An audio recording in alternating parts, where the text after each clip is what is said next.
आदम और हव्वा ने स्वर्ग छोड़ दिया और पृथ्वी पर अपना जीवन शुरू किया। ईश्वर ने उन्हें कई तरह से तैयार किया था। ईश्वर उन्हें शैतान की फुसफुसाहटों और षड्यंत्रों के विरुद्ध संघर्ष करने का अनुभव दिया। उसने आदम को हर चीज के नाम सिखाए और उसके गुणों और उपयोगिता के बारे में बताया। आदम ने पृथ्वी के कार्यवाहक और ईश्वर के पैगंबर के रूप में अपना पद ग्रहण किया। ईश्वर के पहले पैगंबर आदम अपनी पत्नी और संतानों को यह सिखाने के लिए उत्तरदायी थे कि कैसे ईश्वर की आराधना करें और उनसे क्षमा मांगें।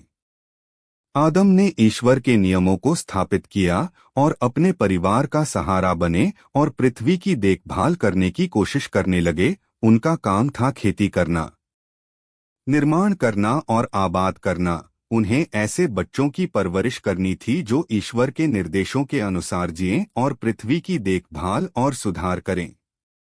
आदम के पहले 4 बच्चे आदम और हव्वा की पहली संतान कैन और उसकी जुड़वा बहन थे। उन्हें एक बार फिर जुड़वा बच्चे हुए, हाबिल और उसकी जुड़वा बहन।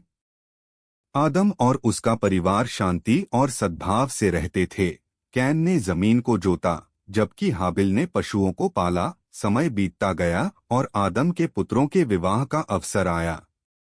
इब्न अब्बास और इब्न मसूद सहित पैगंबर मोहम्मद के साथियों के एक समूह ने कहा कि आदम के बच्चों के बीच एक गर्भावस्था के पुरुष का दूसरे गर्भावस्था की महिला के साथ अंतर्विवाह की प्रथा थी। इसलिए हम जानते हैं कि पृथ्वी को आबाद करने की ईश्वर की योजना में आदम के प्रत्येक पुत्र का दूसरे गर्भावस्था की जुड़वा बहन से विवाह करना शामिल था।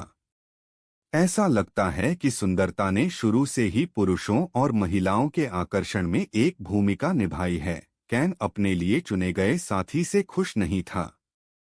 कैन अपने भाई से ईर्ष्या करने लगा और उसने अपने पिता की आज्ञा का पालन करने से इनकार कर दिया और ऐसा करते हुए उसने ईश्वर की अवज्ञा की। ईश्वर ने मनुष्य को अच्छी और बुरी दोनों प्रवृत्तियों के साथ बनाया है और हमारी मूल प्रवृत्ति पर काबू पाने का संघर्ष हमारे लिए उसकी परीक्षा का हिस्सा है। ईश्वर ने आज्ञा दी कि प्रत्येक पुत्र को त्याग करना होगा।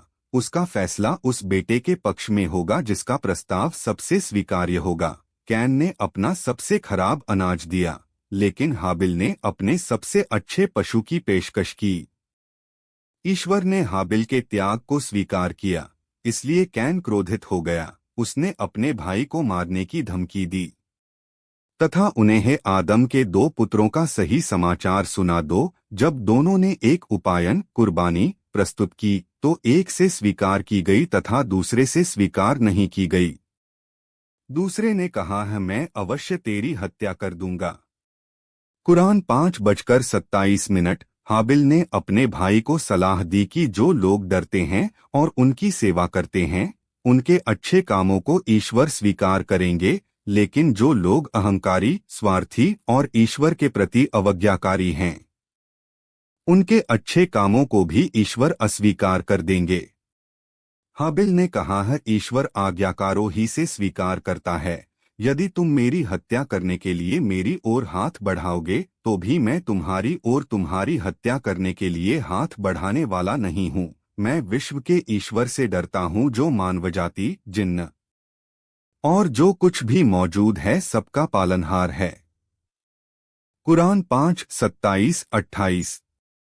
पहली हत्या अंततः उसने स्वयं को अपने भाई की हत्या पर तैयार कर लिया और विनाशों में हो गया। कुरान 5:30।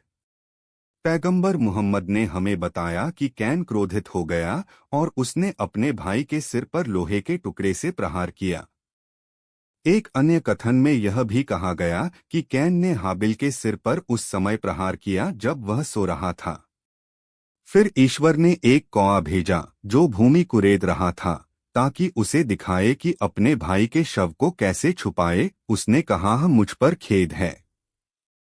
क्या मैं इस कौआ जैसा भी न हो सका कि अपने भाई का शव छुपा सकूं? फिर बड़ा लज्जित हुआ।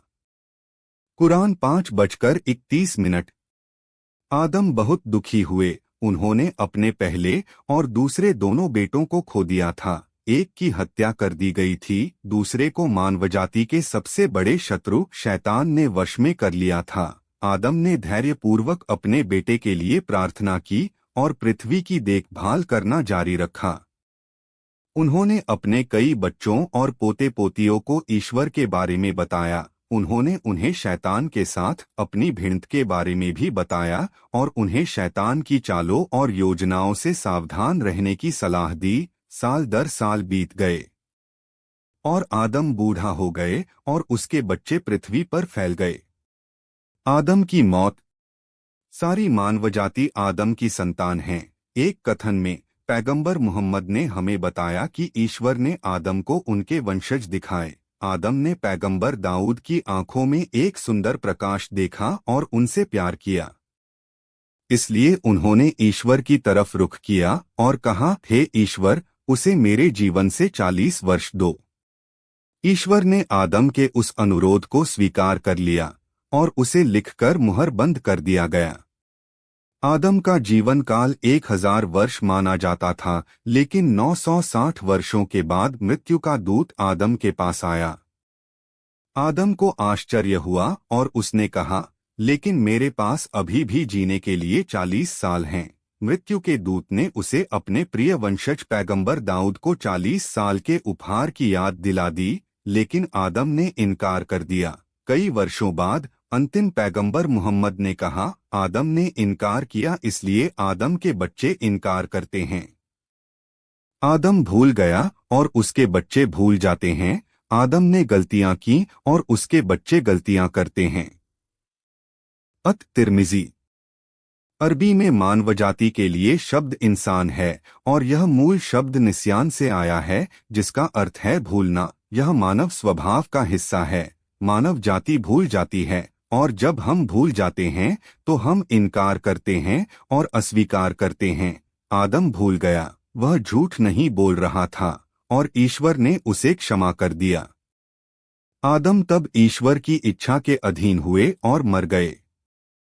स्वर्गदूतों ने पैगंबर आदम के शरीर को उतारा और नहलाया। उन्होंने कब्र खोदी और मानव जाति के पिता आदम के शरीर को दफनाया।